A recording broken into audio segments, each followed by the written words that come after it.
오늘 새해 첫 주일입니다. 우리가 송구영신 예배 때 한번 인사했지만 다시 한번 인사합시다. 서로 함께 새해 복 많이 받으세요.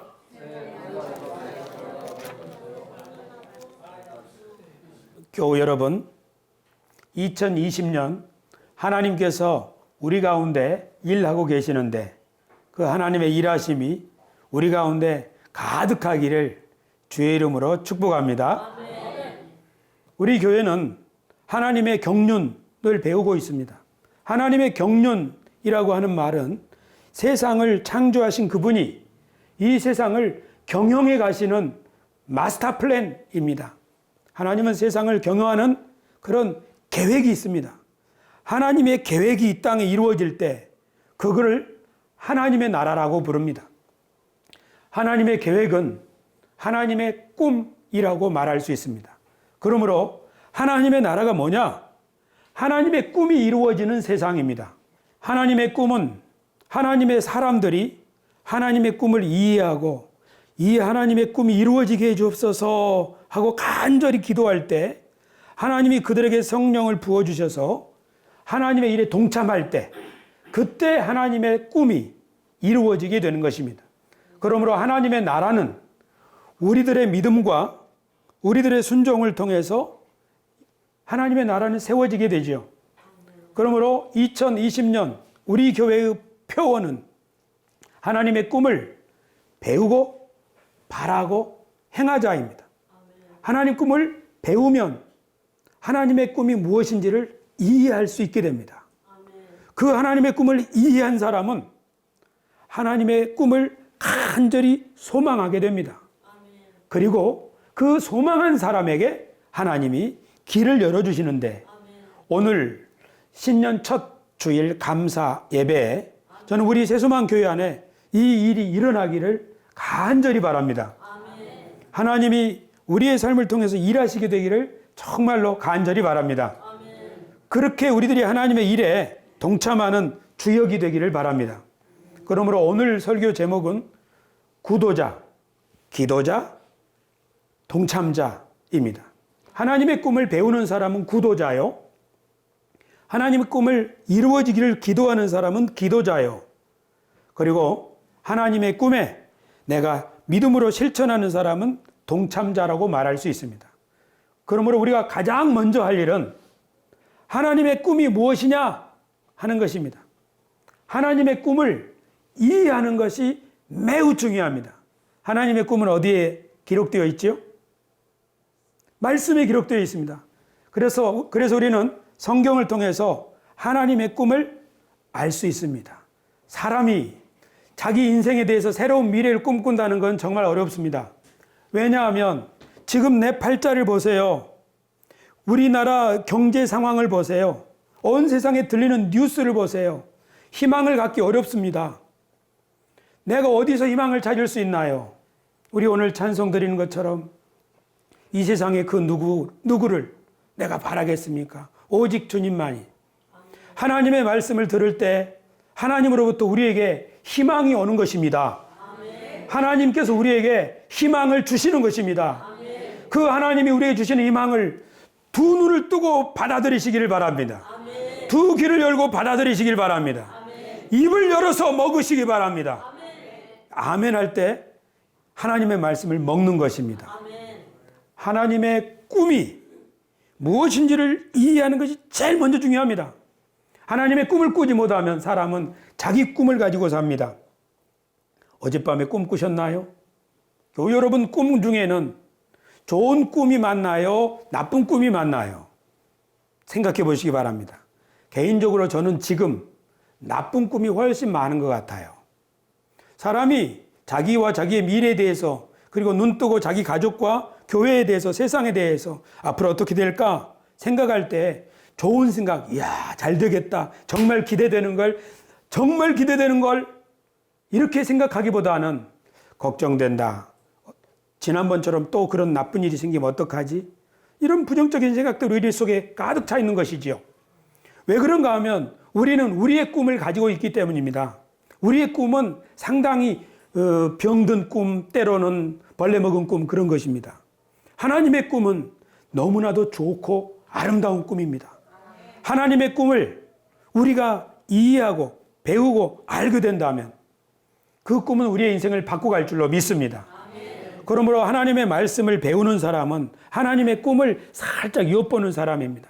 하나님은 창세기를 통해서 내 꿈이 이거다 하고 보여주셨습니다. 아담과 하와에게 말씀하시기를 내 꿈은 너희들이 생육하고 번성하여 땅에 충만하게 되는 것이다 하고 하나님의 꿈을 보여주셨습니다.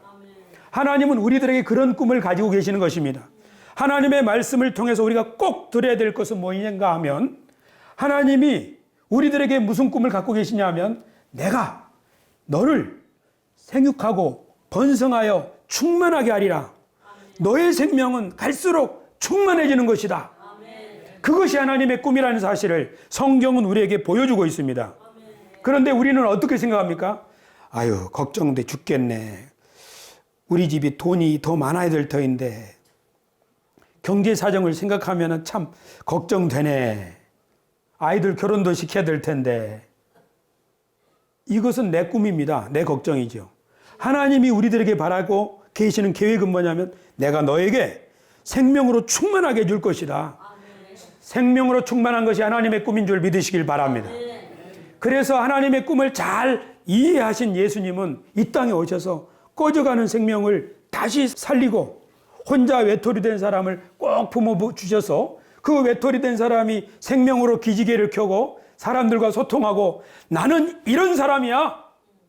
나는 더 이상 12시에 우물가에 오는 여인이 아니라고. 여러분, 나는 예수님을 만났어요. 이분이 그리스도 아닌가요?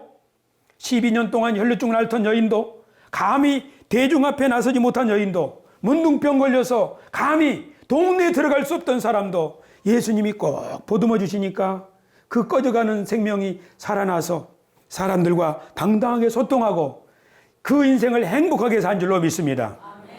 하나님의 꿈은 바로 생명을 충만하게 하시는 것입니다. 바울 사도께서도 예수님을 소개할 때 그분은 만물 안에서 만물을 충만하게 하시는 분이라고 에베소서에서 설명하셨습니다. 그분이 바로 우리 교회의 머리가 되신 예수님입니다. 그러므로 예수님께서는 교회를 통하여 하나님의 꿈을 이루어 가시는 것입니다. 하지만 하나님의 꿈은 만물의 생명으로 충만해지는 것인데 지금 세상은 그렇지 않습니다. 도리어 생명이 꺼져가는 일들이 많습니다. 지금 호주에 넉 달 동안 화재가 산불이 나서 큰 재앙이 벌어지고 있습니다. 아프리카나 중국 내몽고의 사막화가 점점 늘어나고 있습니다. 그뿐 아니라 사람들이 사는 세상에도 사람들 사이의 사막화가 점점 넓어져서 사람들이 점점 단절되는 세상입니다.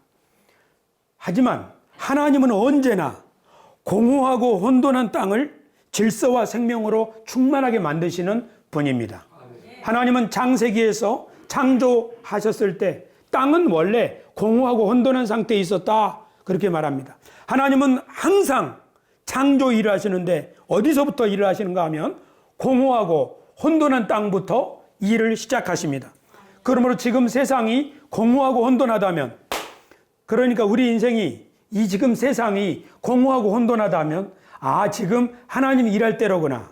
공허하고 혼돈한 땅에 주님께서는 에덴 동산을 창설하시고 아담과 하와를 거기다 들이셔서 너희가 경작해라. 너희가 이 땅을 경작해서 사방으로 비옥하게 하라. 그러므로 하나님의 계획은 하나님의 사람들을 줄로 지어준 구역을 정해주시고 거기에 인도하셔서 너희가 이것을 잘 경작하면 여기서부터 생명의 물이 흘러날 것이다.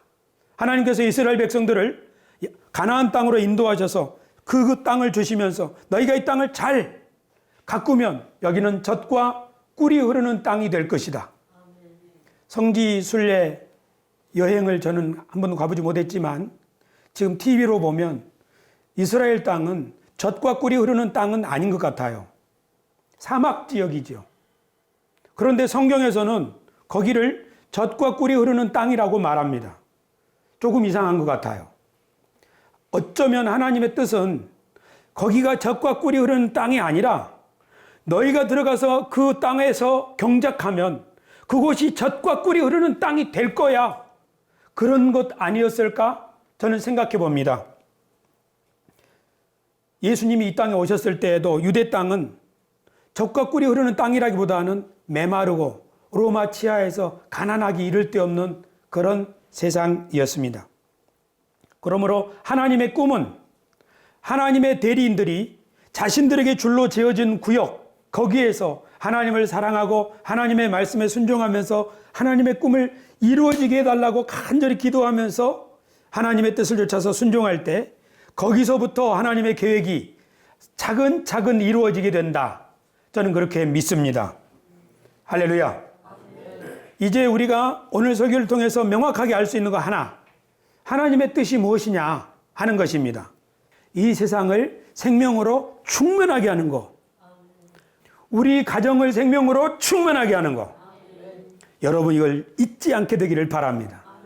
성경을 아무리 읽어도 하나님의 뜻이 뭔지 모른다면 읽나 말나입니다. 그러나 하나님의 뜻은 뭐라고 그랬죠? 세상이 생명으로 충만해지는 겁니다. 그 세상이 어디입니까? 바로 우리 집입니다. 내 인생입니다. 우리 교회입니다. 그러므로 이 하나님의 뜻을 아는 사람은 그걸 위해 기도하겠죠. 성경을 읽어서 하나님의 뜻이 뭔지 모르는 사람들은 성경을 읽고서 사람을 그 성경 말씀으로 정죄하고 죽이게 되죠. 유대인들이 바로 그랬습니다. 안식일 정신을 오해한 유대인들이 예수님의 안식일 지키지 않는다고 정죄했지요. 그러나 예수님께서는 오늘 누가복음 6장 9절에서 말씀하셨지요. 예수께서 그들에게 이르시되 내가 너희에게 묻노니 안식일에 선을 행하는 것과 악을 행하는 것, 생명을 구하는 것과 죽이는 것 어느 것이 옳으냐. 예수님께서 안식일에 유대인들에게 묻는 거예요. 너희들 안식일에 선을 행하는 거, 악을 행하는 거, 생명을 살리는 거, 죽이는 거 어느 것이 옳으냐. 유대인들이 지금 악을 행하고 있다는 거예요. 선을 행하는 게 아니고. 유대인들이 지금 생명을 죽이고 있다는 거예요. 생명을 살리는 게 아니고. 유대인들은 율법을 잘 지키는 사람인데 어떻게 생명을 죽일 수 있나요? 사람이 언제 사람을 죽이나요? 무시할 때예요. 왜 무시하나요?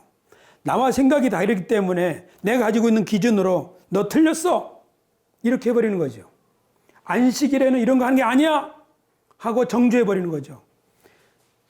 우리가 다른 사람을 얼마나 정죄하기 쉬운지 몰라요.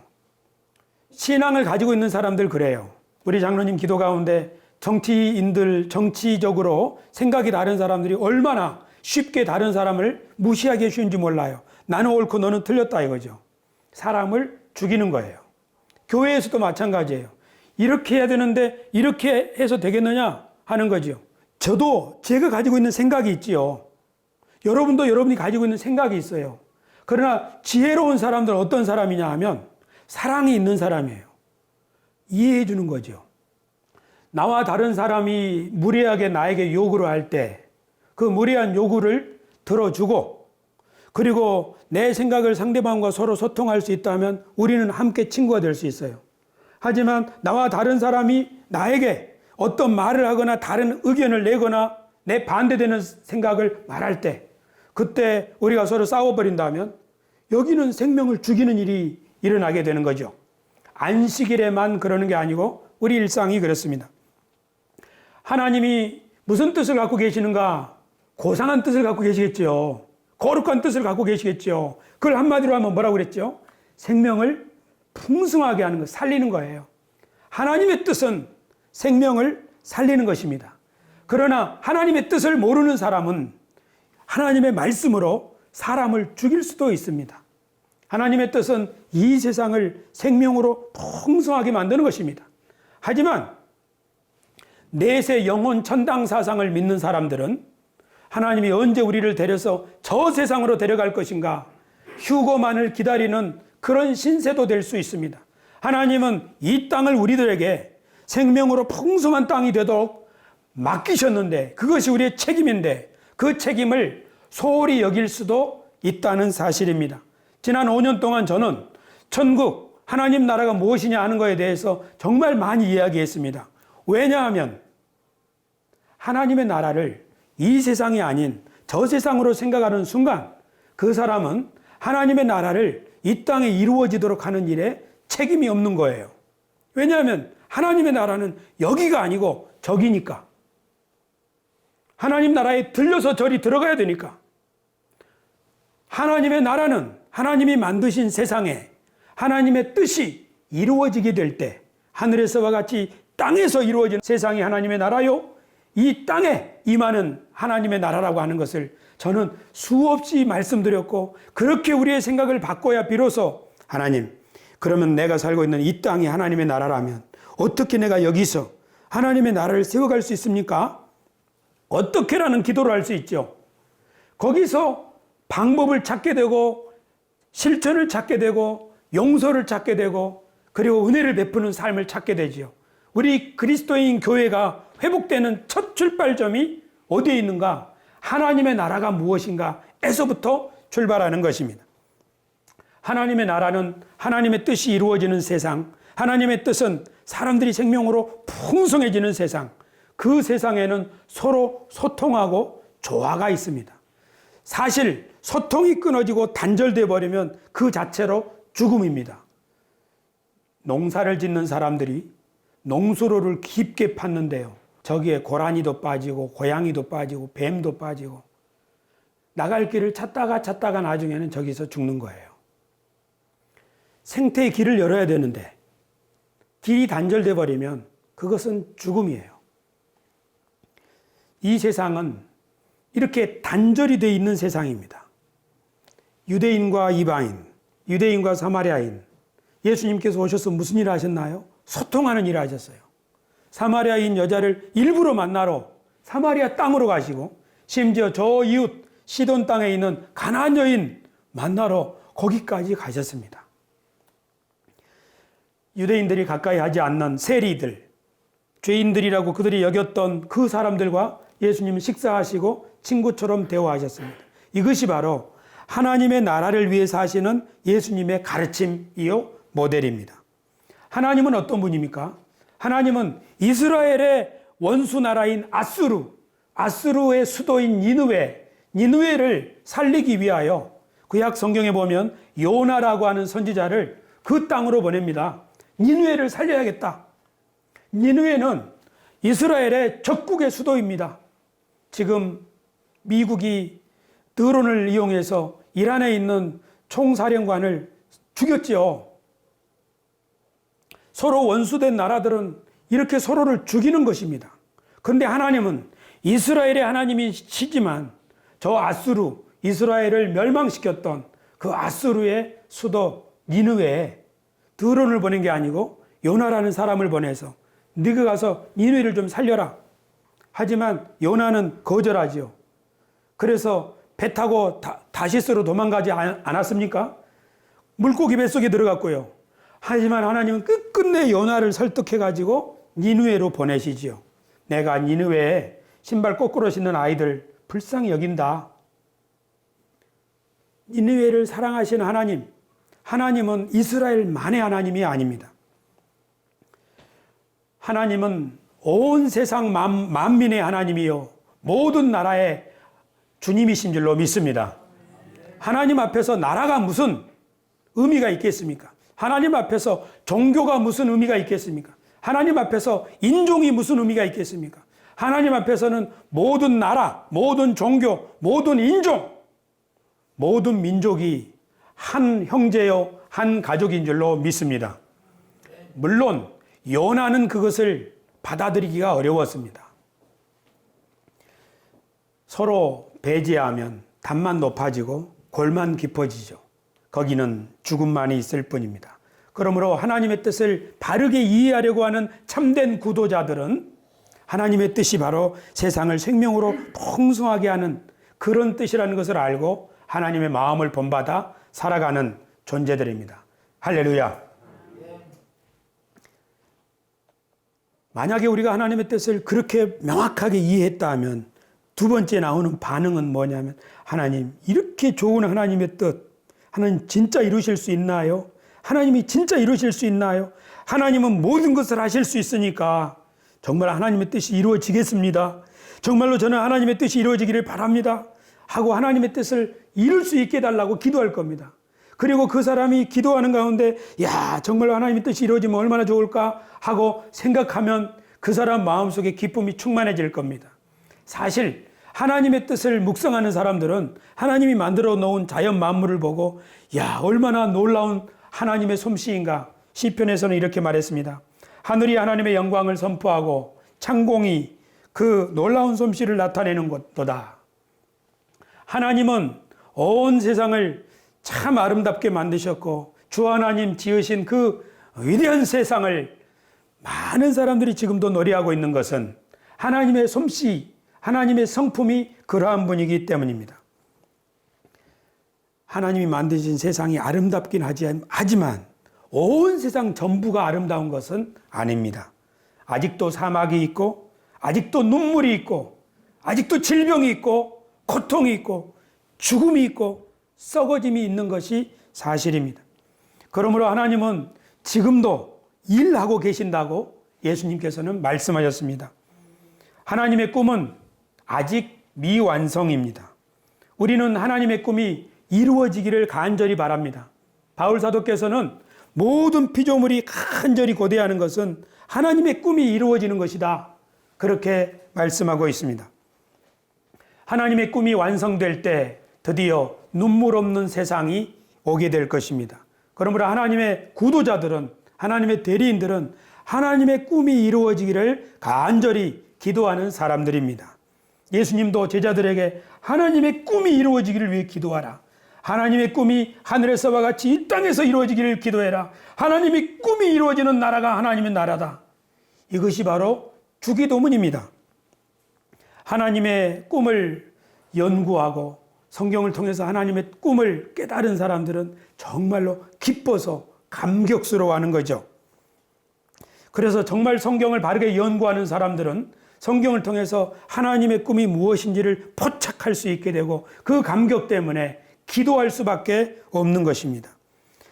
특별히 시편에서는 과거에 얼마나 하나님의 꿈이 아름답게 이루어졌던가, 내가 사슴이 시냇물을 찾기에 갈급한 것처럼 하나님을 간절히 지금 찾고 있습니다.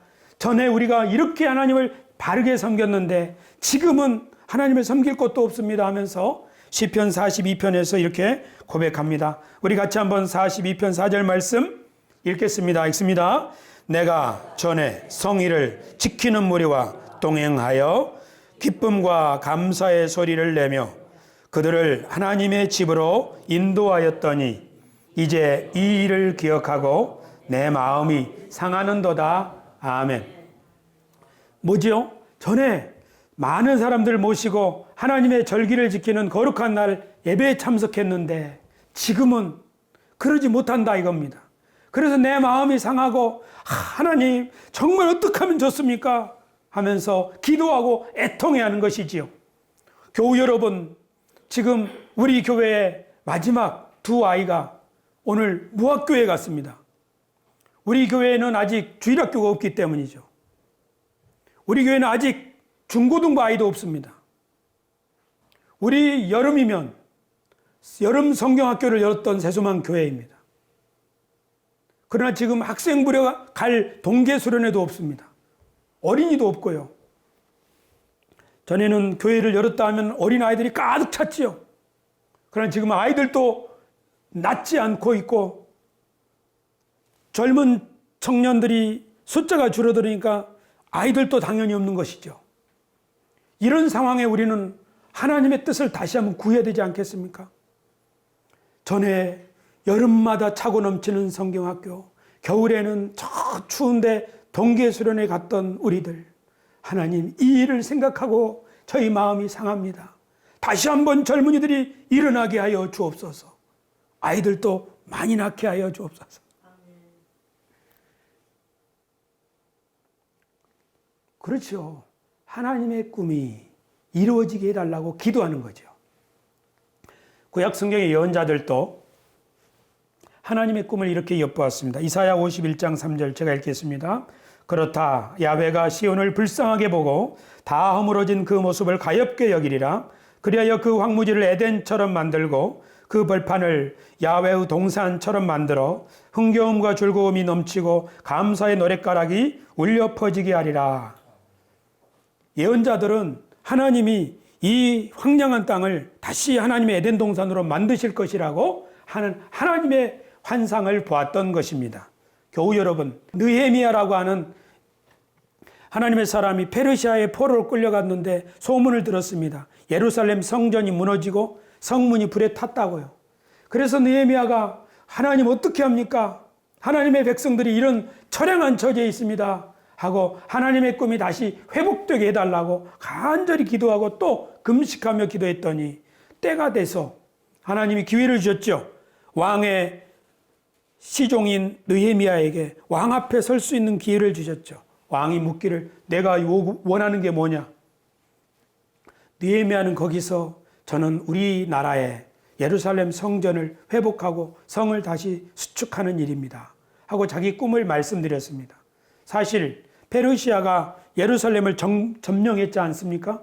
그 페르시아 황제에게 자기 점령지 자기 나라에 가서 성을 다시 쌓겠다고 하는 것은 무례한 부탁일 수도 있습니다. 그러나 하나님은 페르시아 왕에게 그 마음을 감동하셔서 느헤미야 내가 예루살렘을 재건하는 재건의 책임자가 되어라. 모든 물자와 호위병들을 내가 지원하게 주겠다. 할렐루야. 하나님의 뜻을 구하고 기도하는 사람에게는 하나님께서 길을 열어주시는 것입니다. 교회의 회복을 위해 기도하는 사람은 교회의 지도자가 됩니다. 국가의 회복을 위해서 기도하는 사람은 국가의 지도자가 됩니다. 하나님의 꿈이 간절히 이루어지게 해달라고 기도하는 사람은 하나님의 꿈에 동참할 수 있는 사람이 될 줄로 믿습니다. 하나님의 대리인은 자기가 바라보았던 하나님의 꿈, 기도 가운데 바라보았던 하나님의 꿈, 저 과거에 있었던 하나님의 꿈, 그리고 성경을 통해서 보여주시는 하나님의 꿈을 그가 이미 보았기 때문에 그 꿈이 이루어지게 해달라고 하나님께 부르짖는 것입니다. 할렐루야. 사람은 그 사람의 기도대로 됩니다. 내 기도가 미약하면 내 인생의 열매도 미약할 것입니다.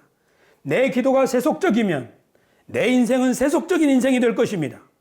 내 기도가 하나님의 꿈으로 가득 차 있다면 내 인생은 하나님의 꿈에 동참할 수 있는 멋진 인생이 될 줄로 믿습니다. 할렐루야.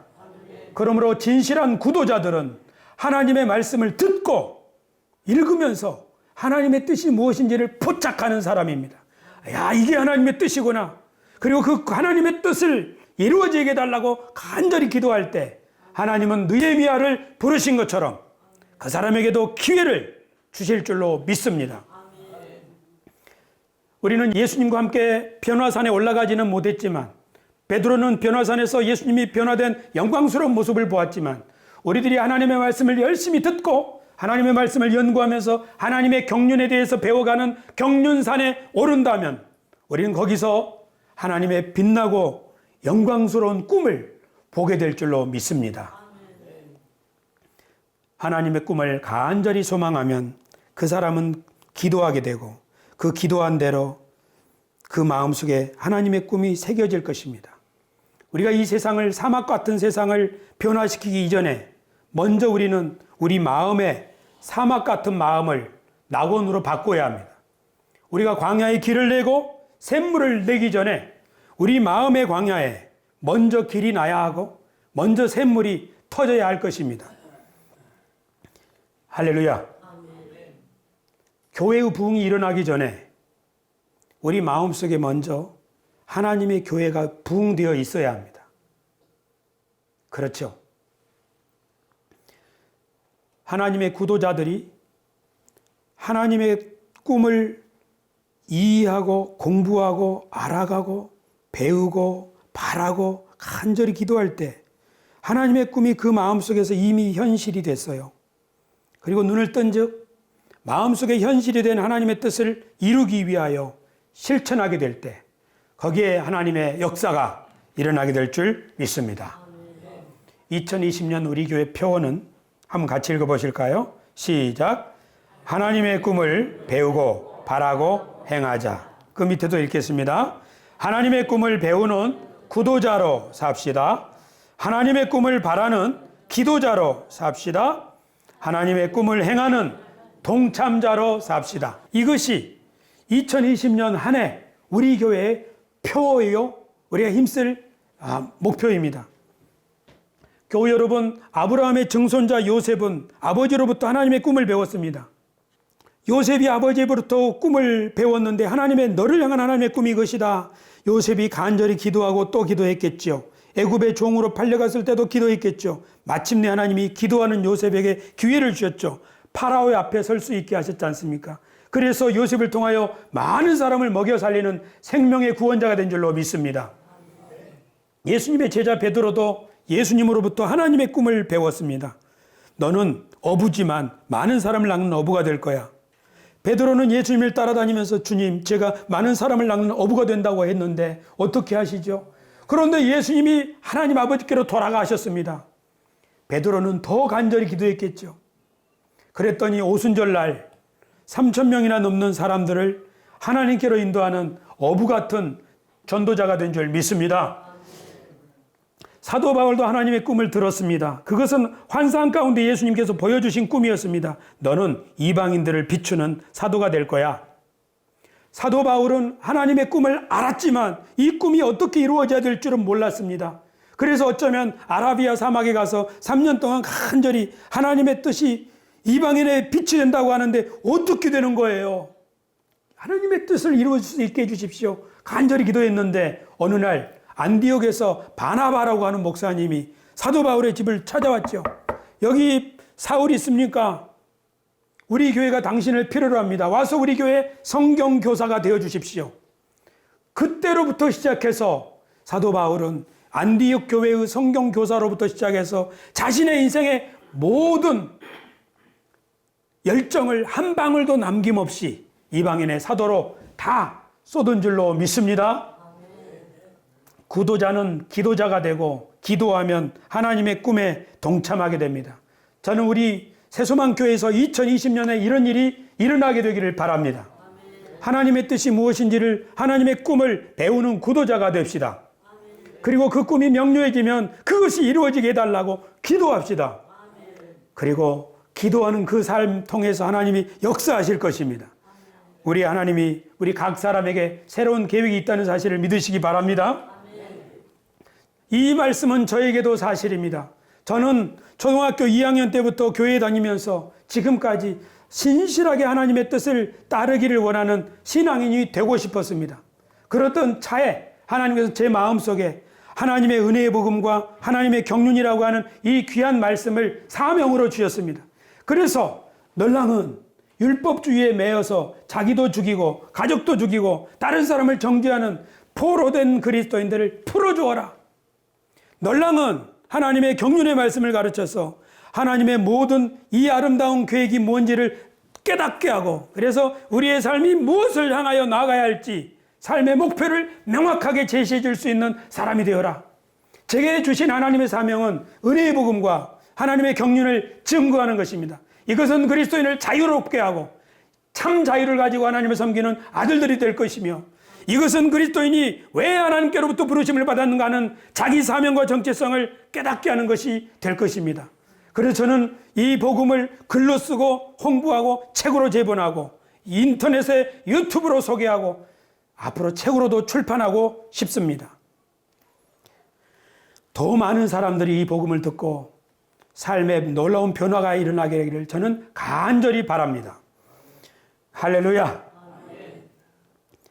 교우 여러분, 올해 우리 교회는 하나님의 꿈을 배우고 알아가는 구도자로 살아갑시다.